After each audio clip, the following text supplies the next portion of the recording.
Hi everybody, it's Derek here. Today I have with me the made-for-TV 1986 Christmas movie Babes in Toyland, starring young Drew Barrymore and Keanu Reeves for the first time on Blu-ray. This movie used to be only available on VHS, it skipped right past DVD, and now it's available on Blu-ray. Here is the spine. Here's the back side. You can pause to read the description if you like, so you know more about this movie. It includes both full-screen formats and widescreen formats and a theatrical trailer.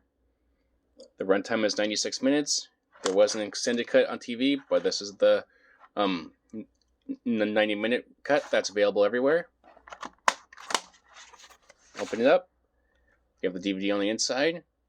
It's good quality, good condition, no scratches, just like new. Works perfectly.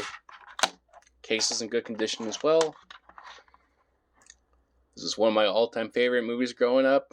I watched it a lot. It's very nostalgic for me. Great set pieces, great characters, great songs. I love everything about it. It's still a classic in my eyes. And the Blu-ray transfer is excellent. It looks great. Check it out for yourself.